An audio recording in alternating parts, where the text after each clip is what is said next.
اعوذ باللہ من الشیطان الرجیم بسم اللہ الرحمن الرحیم۔ آگے بڑھنے سے پہلے دو باتوں کی وضاحت ہو جائے۔ ایک تو تصحیح کرنی ہے مجھے اس بات کی کہ حضرت موسیٰ علیہ السلام جب نبوت سے سرفراز ہو کر مصر واپس آئے ہیں تو اس وقت جو بادشاہ تھا فرعون، وہ اصل میں اس بادشاہ کا بیٹا تھا جس بادشاہ کے زمانے میں کہ یہ بچے کی حیثیت سے دریائے نیل سے باہر نکالے گئے تھے اور جس کی گود میں گویا کہ پلے تھے۔ وہ فرعون بھی ابھی زندہ تھا، بوڑھا ہو چکا تھا، لیکن اس کے حضرت موسیٰ علیہ السلام کے محل میں آنے تک تو کوئی اولاد نہیں ہوئی تھی۔ بعد میں اسے بھی اللہ نے ایک بیٹا دیا اور اب وہ بیٹا جوان تھا، اور وہ بیٹا جو ہے حضرت موسیٰ علیہ السلام کے ساتھ محل میں پلا بڑھا تھا، بالکل ایسے جیسے بھائی ہوتے ہیں۔ تو اس کے دل میں بھی محبت بہت تھی، گویا کہ حضرت موسیٰ کی حیثیت بڑے بھائی کی تھی، اور اس فرعون کی جس کو اب اس باپ نے تخت سے دستبردار ہو کر اپنا زندہ ہونے کے باوجود سارے امور سلطنت جو ہے تفویض کر دیے تھے اپنے اس بیٹے کو، اس کے دل میں بھی محبت تھی اور اس نے بھی قتل کرنے سے گریز کیا۔ دوسری بات جو آخری آیت تھی 15ویں رکوع کی، یہ ہمارے لیے خاص طور پر لمحہ فکریہ ہے، مسلمانان پاکستان کے لیے، کہ ہم نے بھی تحریک پاکستان جو چلائی تو ہندوؤں کے غلبے کے خوف سے کہ اگر ہندوستان ایک وحدت کی حیثیت سے آزاد ہوا اور جو جدید دنیا کا جمہوری اصول ہے ون مین ون ووٹ، تو ہندو جو ہے اتنے غالب ہو جائیں گے کہ ہمیں دبا لیں گے، ہمیں ایکسپلائٹ کریں گے، ہماری تہذیب، تمدن، دین، مذہب، عقیدہ، زبان، ہر چیز کو برباد کریں گے۔ تو اللہ تعالیٰ نے ہمیں اس تحریک پاکستان میں جو بھی ہم نے کوشش کی اس میں کامیابی دی، اور بالکل یہی الفاظ وَيَسْتَخْلِفَكُمْ فِي الْأَرْضِ، اور تمہیں زمین میں طاقت عطا کرے، قوت عطا کرے، حکومت عطا کرے، فَيَنْظُرَ كَيْفَ تَعْمَلُونَ، پھر وہ دیکھے گا تم کرتے کیا ہو، تمہاری روش کیا رہتی ہے، تم پھر کیا طرز عمل اختیار کرتے ہو، تم واقعتاً اللہ کے بندے بنتے ہو اور اللہ ہی کی حکومت قائم کرتے ہو، یا یہ ہلدی کی گانٹھ جو تمہیں مل جائے تو اس کو لے کر تم پنساری بن کر بیٹھ رہتے ہو اور اپنی حکومت اور اپنی مرضی اور اپنی خواہشات کے مطابق وہ نظام وہاں کا چلاتے ہو۔ وَلَقَدْ أَخَذْنَا آلَ فِرْعَوْنَ، اور وہی قانون جو کہ سورہ انعام میں بھی آیا تھا، سورہ اعراف میں بھی، جب حضرت موسیٰ علیہ السلام آل فرعون کی طرف آئے تو اب یہ جو رد و قدح وہاں شروع ہوئی، تو اس دوران میں اللہ تعالیٰ نے قوم فرعون کے اوپر بہت سے چھوٹے چھوٹے عذاب بھیجنے شروع کیے تاکہ وہ ہوش میں آئیں، جاگیں۔ وَلَقَدْ أَخَذْنَا آلَ فِرْعَوْنَ، اور ہم نے پکڑا فرعون والوں کو، بِالسِّنِينَ، بار بار قحط آ رہے ہیں، وَنَقْصٍ مِّنَ الثَّمَرَاتِ، اور فصلوں کی تباہی سے، لَعَلَّهُمْ يَذَّكَّرُونَ، شاید کہ وہ نصیحت پکڑے۔ فَإِذَا جَاءَتْهُمُ الْحَسَنَةُ،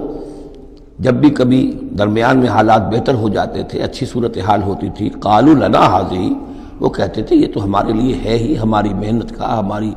پلاننگ کا، ہماری مساعی کا، ہماری جدوجہد کا ثمرہ ہے۔ وَإِن تُصِبْهُمْ سَيِّئَةٌ، اور جب انہیں کوئی تکلیف آتی تھی، يَطَّيَّرُوا بِمُوسَىٰ وَمَن مَّعَهُ، تو اسے سمجھتے تھے کہ یہ موسیٰ اور اس کے ساتھیوں کی نحوست کی وجہ سے ہے۔ أَلَا إِنَّمَا طَائِرُهُمْ عِندَ اللَّهِ،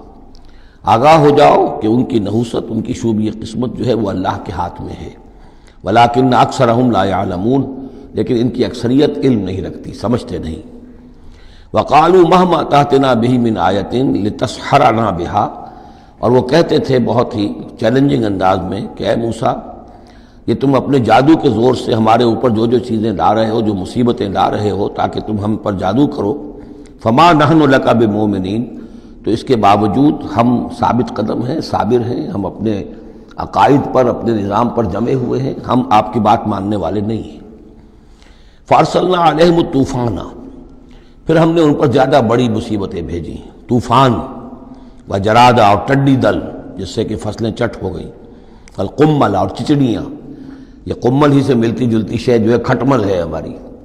یہ جو انسان کے لیے پسو اور جس طریقے سے کہ اس کے خون کو چوستی ہیں، والضفادع، اور میںڈک، اس کثرت سے میںڈک ہو گئے کہ جو برتن اٹھاؤ اس کے اندر سے میںڈک برآمد ہو رہا ہے، اور ظاہر بات ہے کہ پھر اس سے گھن آتی ہے، ہانڈی میں سے میںڈک پھلک کر نکل رہا ہے۔ والدمہ، اور خون کی بارش، آیات مفصلات، یہ ہم نے نشانیاں بھیجی وقفے وقفے سے، ساری ایک دم نہیں، ایک مرتبہ ایک نشانی ہے پھر دوسری نشانی ہے۔ فاستکبروا وکانوا قوما مجرمین، اس کے باوجود وہ استکبار پر اڑے رہے اور وہ بڑی ہی اڑیل قوم تھے، مجرم قوم تھے۔ ولما وقع علیہم الرجس، اور جب ان پر وہ مصیبت آ جاتی تھی، یعنی یہ کہ ہوتے ہوتے اب ان کی جو اکڑ فونی ہے اس میں کم سے کم یہ کمزوری واقع ہو گئی، یہ نرمی واقع ہو گئی جو آگے آ رہی ہے۔ ولما وقع علیہم الرجس، جب ان پر وہ عذاب آتا تھا، قالوا یا موسیٰ، تو وہ حضرت موسیٰ سے کہتے تھے، ادع لنا ربک بما عہد عندک، اپنے رب کو پکارو، دعا کرو جو تمہارا اس سے قول و قرار ہے، تمہارا عہد ہے اس کے ساتھ، تاکہ وہ ہمیں اس مصیبت سے نجات دے۔ لئن کشفت عنا الرجس، اگر اس نے ہم سے اس عذاب کو ہٹا دیا، کھول دیا، لنؤمنن لک، ہم تمہاری بات مان لیں گے۔ یہ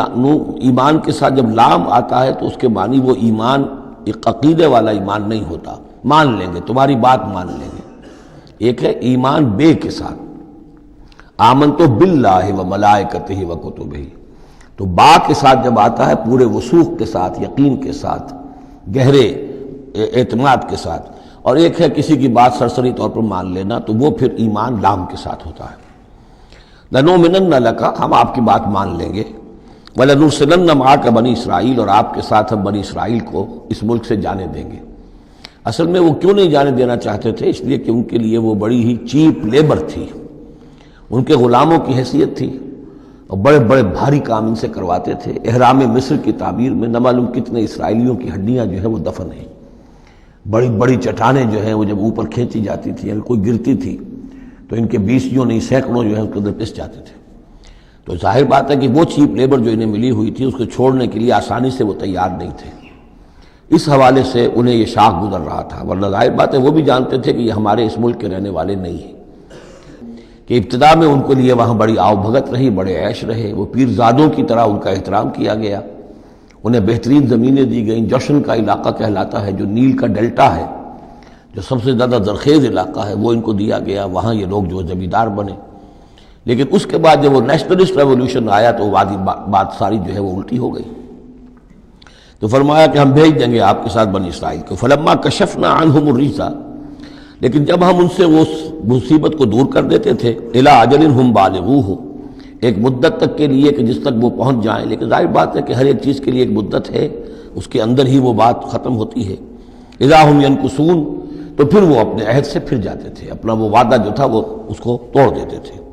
فانتقمنا منہم، اب now cutting a long story short, بس ہم نے ان سے انتقام لیا۔ فاغرقناہم فی الیم، اور ہم نے انہیں سمندر میں غرق کر دیا، بانہم کذبوا بآیاتنا، اس لیے کہ انہوں نے ہماری آیات کو جھٹلایا، وکانوا عنہا غافلین، اور یقیناً وہ ہماری ان آیات سے تغافل برتتے رہے۔ صدق اللہ العظیم۔